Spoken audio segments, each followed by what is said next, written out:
کتاب آواز سے میں ہوں ابو عبداللہ اور آپ کے لیے لایا ہوں میرا جینا میرا مرنا سیریز کا اگلا چیپٹر، جسمانی صحت۔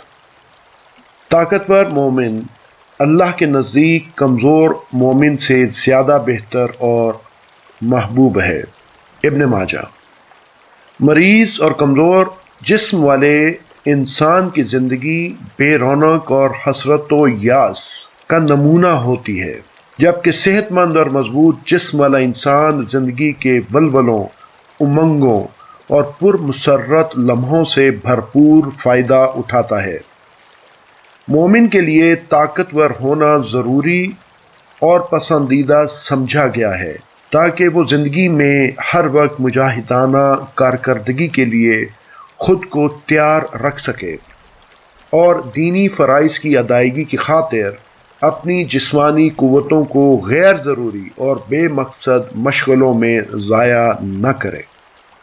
سیدنا ابو ہریرہ رضی اللہ تعالیٰ عنہ سے روایت ہے کہ رسول اللہ صلی اللہ علیہ وآلہ وسلم نے فرمایا، بہترین زندگی اس شخص کی زندگی ہے جو اپنے گھوڑے کی باگیں تھامے اللہ کی راہ میں اس کو اڑاتا پھرے۔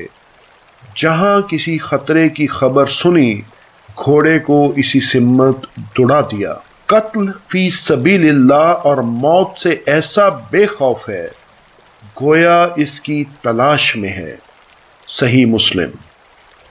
اسی طرح عورتوں کے لیے شوہر کا جائز کاموں میں اطاعت، رضامندی کی تلاش، موافقت کی کوشش، گھر کی دیکھ بھال اور بچوں کی دینی خطوط پر پرورش کے لیے مستعد رہنا پسندیدہ قرار دیا گیا ہے۔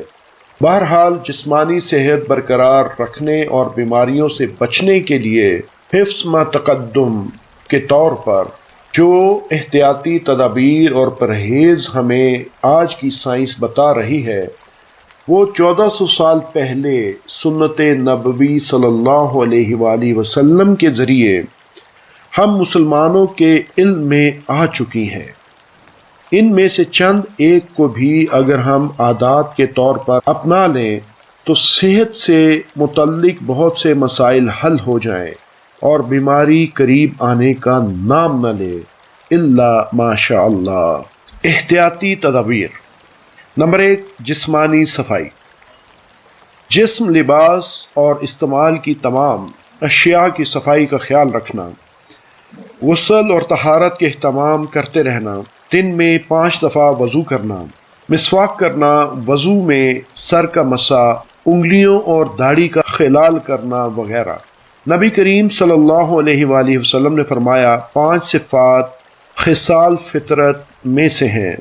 نمبر 1، ختنہ کرانا۔ نمبر 2، زیر ناف بال مونڈنا۔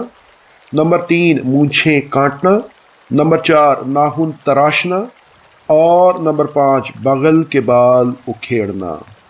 نسائی۔ نمبر 2، غذائی اصول۔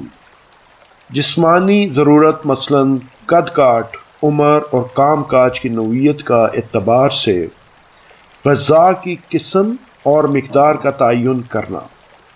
زبان کے چٹخارے اور لذت والی خوراک کی بجائے سادہ اور متوازن غذا استعمال کرنا۔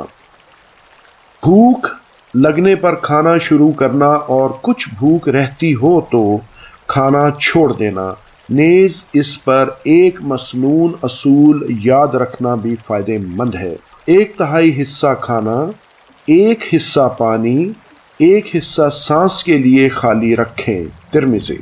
رسول اللہ صلی اللہ علیہ وآلہ وسلم نے ایک شخص کی ڈکار کی آواز سنی تو فرمایا، اپنی ڈکار کم کرو، اس لیے کہ قیامت کے دن سب سے زیادہ بھوکا وہ ہوگا جو دنیا میں زیادہ پیٹ بھرتا ہے۔ ترمذی۔ نمبر 3، کھانے پینے سے متعلق احتیاطیں۔ ہر کھانے پینے سے پہلے بسم اللہ پڑھنا۔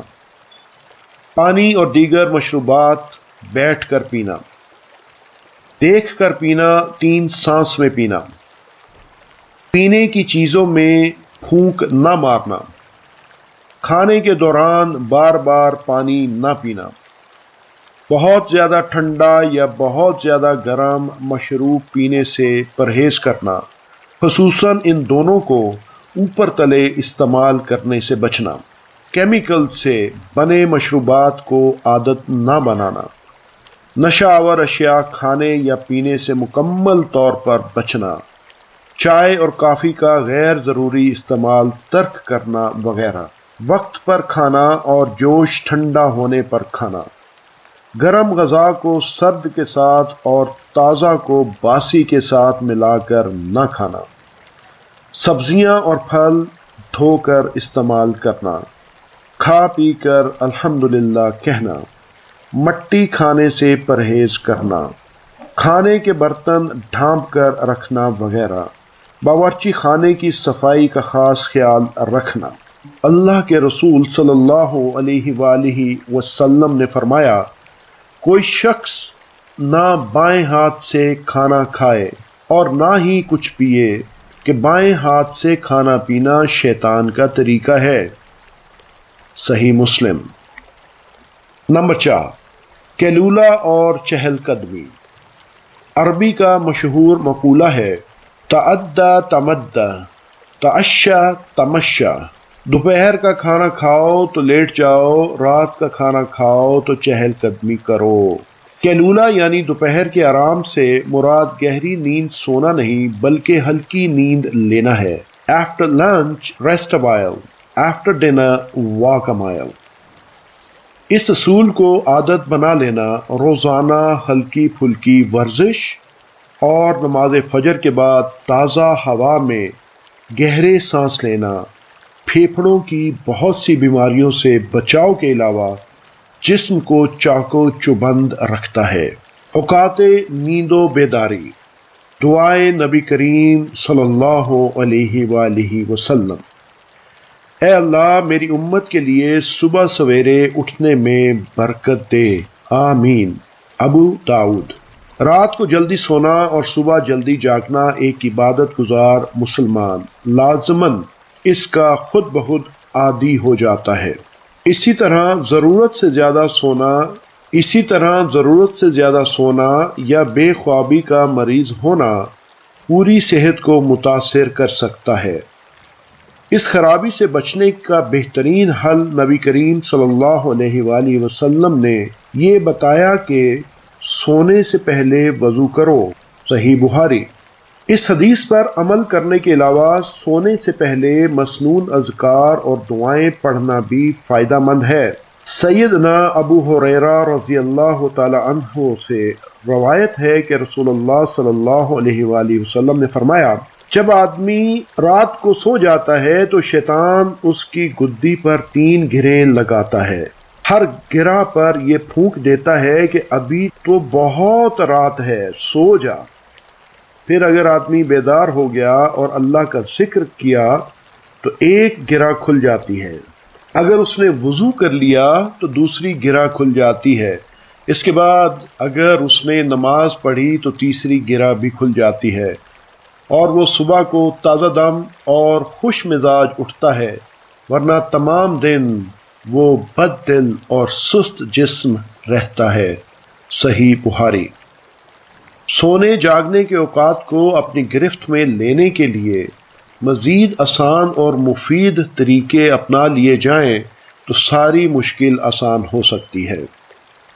سونے سے پہلے صبح فجر کی نماز ادا کرنے کا ارادہ باندھ لینا۔ سونے سے قبل مختصر کھانا تناول کرنا تاکہ نیند صبح تک گہری نہ رہے۔ دوپہر کو کچھ دیر سو جانا بھی صبح بیداری میں مدد دیتا ہے۔ زیادہ نیند سے طبیعت بوجھل ہو رہی ہو تو چہرے پر پانی چھڑکنا، بیدار ہوتے ہی روشنی کر دینا، پنکھا یا اے سی بند کر دینا تاکہ نیند کا غلبہ جاتا رہے۔ مدرجہ بالا تمام تدابیر سونے جاگنے کے اوقات کو منظم کرتی ہیں۔ نمبر 5، سونے سے متعلق احتیاطیں۔ کھانے کے فوراً بعد سونے سے پرہیز کرنا، اسی لیے نماز مغرب کے بعد کھانا بہتر ہے۔ نماز عشاء کے بعد سونے میں تاخیر نہ کرنا۔ عشاء کی نماز کے بعد ذکر الہی یا علمی گفتگو اور دینی مذاکرہ کے لیے، نیز گھر والوں سے ضروری بات کے لیے جاگا جا سکتا ہے۔ سونے سے قبل آگ وغیرہ بجھا دینا، خصوصاً سردی کے موسم میں گیس کے ہیٹر وغیرہ بند کر کے سونا۔ ایسی جگہ سونے سے پرہیز کرنا جہاں تازہ ہوا نہ پہنچتی ہو۔ بستر جھاڑ کر سونا، رات کو اٹھنا پڑے تو دوبارہ سونے سے قبل 3 بار کپڑا بستر پر مار کر لیٹنا مسنون ہے۔ زیادہ آرام دہ بستر استعمال نہ کرنا، یہ طریقہ بھی نماز فجر کے لیے اٹھنے میں مدد دیتا ہے۔ دائیں کروٹ سونا اور دایاں ہاتھ رخسار کے نیچے رکھ کر سونا۔ اس کے بعد سوتے میں جو بھی کروٹ بدل جائے تو کوئی حرج نہیں۔ پیٹ کے بل یعنی الٹا ہو کر نہ لیٹنا، منہ لپیٹ کر نہ سونا، سونے کے فوراً بعد اٹھ کر ہاتھ دھو لینا وغیرہ۔ جسمانی صحت کے لیے یہ سب معمولی مگر اہم احتیاطی تدبیریں ہیں جو ہمیں ہمارے دین نے موجودہ سائنسی تحقیق سے کئی 100 سال پہلے ہی بتا دی تھیں۔ اس چیپٹر کو لینتھی ہونے کی وجہ سے 2 پارٹ میں تقسیم کیا جا رہا ہے۔ پارٹ 1 یہیں تک ہے۔ جلد ملتے ہیں جسمانی صحت کے پارٹ 2 میں۔ اپنا بہت خیال رکھیے گا۔ اللہ حافظ۔